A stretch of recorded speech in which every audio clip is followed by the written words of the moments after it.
كنحرقوا راسنا في الكوزينه، الراجل راه كيحرق ذاته ووجهه وصحته وحياته في الزنقه. كاين الراجل اللي كيلبس صباطو من 6 الصباح ما كيحطو حتى ل 6 العشيه، هذا نديرو موظف. اما هذاك مسكين اللي طالب معاشو خدام غير في البني، يدو من هنا كتجبر يا دايره النبابل. واش كاين هادشي ولا ما كايناش؟ باش بالباله والبرويطه. وداك البنايه والصباغ، تحياتي للبنايه والصباغه اللي كتلقايهم طالعين في العاشره من طابقه، الا طاحوا من تما ما يزيدوش ياكلوا الخبز. عليه من طالعين تم على ولادهم وعلى عيالاتهم.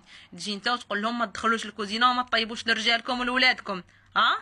منين هذا الراجل ما غاديش طيب له المراه، اش بغى شي جواج؟ يبقى غير ديال راسو، هو تزوج باش يمشي للدار يلقى خبي سخون وبريريت ديال الاتاي سخون، والمراه تلقاه بالابتسامه، حيت ما غيعطيه حتى واحد. كلشي غيقول لك راه مجوج، مرتو طيب له. مو هي الاخرى غتقول لك ما نعطيهش، راه عنده مرتو طيب ليه. هذا الراجل ملي يكون مسكين جاي من الخدمه عيان يدوز يشري 2 كوميرات ملوكين يجيبهم معاه يلوكوا لهم صارنو. وعاد بكري اخوتي كيعاودوا لينا والدينا وجدادنا كان العذاب ديال بصح. كانت المراه كتمشي تشري الزرع من السوق وتجيبو على كتافها وتنقيه وتغسلو وطحنو غير في هذيك الطاحونه د اليد.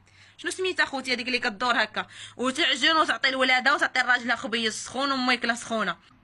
واش تي امك لا مشيتي عندها غضبانه انت ولادك والله لا دخلاتك ولا قبلت عليك؟ اختك هي الاخرى ما تدخلكش، تقول لك راجلي ما بغاكش، عندك الولاد والصداع ما بغاكش. لا خطاك راجلك ما كاينش يدخل عليك حتى ربيطه ديال النعناع. واش كاين هاد الهضره ولا لا؟ في الاخر تجي انت